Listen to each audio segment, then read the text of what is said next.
Thank you so much for jumping in. Whether you're watching on YouTube, listening on all the places you listen to podcasts, wherever you're receiving the media, thank you very much for tuning back into the Cole Evans podcast.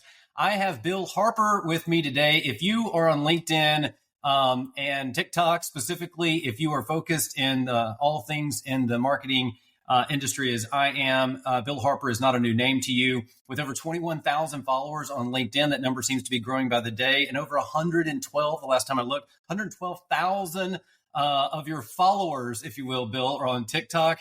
Bill is the CEO and Chief Creative Officer at WMH in Raleigh, North Carolina. Also has Brand Boss, WMH. Let's kind of differentiate a little bit, Bill. Tell our audience a little bit about, number one, thank you very much for being on the Cole Evans podcast.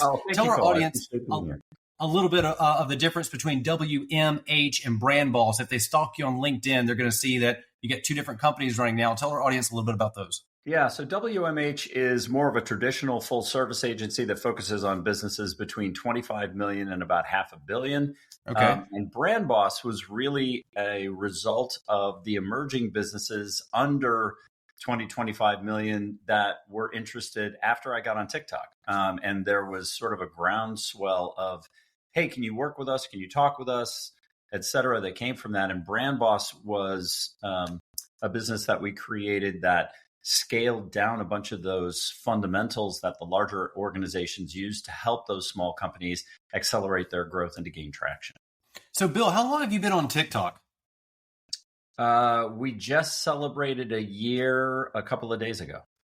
Wow. Okay. So tell me about that journey. Was it Bill sitting around the room with his team and saying, hey, guys, we're getting on TikTok? Or was it like the reluctant pull into the channel? I was totally shamed into doing it, to be perfectly honest. Okay, there you go. A contemporary of mine, Tom, came to me and he said, I think that you should be on TikTok and I think you'd be good at it. And I just laughed at him. I was like, no, I won't even let my kids on TikTok. Like, no, I'm not going to go on TikTok. And he kept after me for months. He kept after me and was like, listen, you really should go on the platform. I don't think you understand what its real value is. You got to kind of look past what you see when you first get there of like kids dancing and lip syncing songs and like all that. He's like, there's actually a lot more to it beneath all that. Right. And he just kept after me. And finally, one day I was like, all right, I'm going to prove him wrong. So I got on and it blew up. So I went to go prove him wrong and then he proved me wrong. So that's how that started. So what would you say would be the biggest takeaway, whether it was the first 30 days, I don't really care about the time frame, but just getting started, right? In the first few months, what would you say was your, it looks like you have a few gray hairs in your hair